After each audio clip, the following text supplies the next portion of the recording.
We are being joined by Afghanistan Security Council's Head of International Relations of the National Security Council, Ahmad Shuja, and he is currently in Washington accompanying the President Ghani for the meet. Welcome to WION, Mr. Shuja. Now, June the 25th is a very crucial day for Afghanistan. So what is on the cards? I have the great pleasure of accompanying President Ghani on this visit. I'm talking to you from Washington, D.C., and this is really the continuity of the consultations that we've had with the United States since early June. A large delegation came from the United States, from Washington, D.C., to consult on issues of political importance between the two countries, peace issues that we're both pursuing, but also security and counterterrorism, also being how we might be able to stop the aggression and the terrorism of the Taliban, but also the terrorism of the groups associated with the Taliban, including Al-Qaeda. Earlier in June, a delegation from Washington, D.C. visited Kabul, and now we're taking that to a strategic level where the two presidents are going to discuss issues of peace, of issues of security, but also of political dialogue. Now, Afghanistan is witnessing a surge in violence, especially in the areas that have been dominated by the Taliban. Just a couple of days ago, Pakistani army members were arrested on your soil. What do you think about your neighbor's role in this escalation?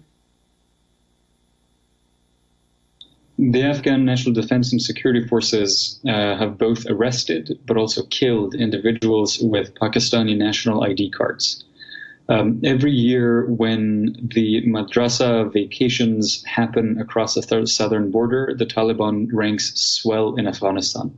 And after a while, you begin to wonder whether there is ongoing support from across the border. And we believe that there is. We have raised this at the very highest levels of Pakistani security institutions, both in Afghanistan and in Islamabad and elsewhere in meetings mediated by partner countries that both Afghanistan and Pakistan trust. And we will continue to prosecute this particular issue until we receive a resolution. Now, Joe Biden has set September the 11th as the end game for the withdrawal of its troops. But as skepticism of a civil war looms over Afghanistan, will this meet provide any kind of assurance from the U.S. side?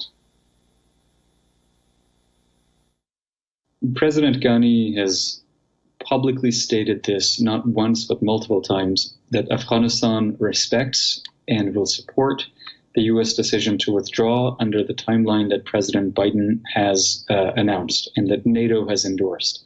So there is no question about that particular issue.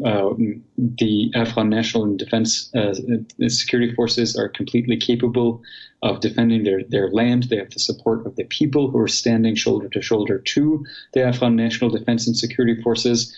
What we need is diplomatic and political support to deny the Taliban the propaganda victory that they so crave by traveling across the capitals of the region, by receiving heads of diplomatic services in Doha, but also receiving continued defense and security support from the United States across the horizon. And for that, we don't really need American boots on the ground, and we respect President Biden's decision to withdraw his forces. Thank you very much for your time and for being with us on this broadcast. Ahmad Shuja joining us live from Washington. WION, now available in your country. Download the app now. Get all the news on the move.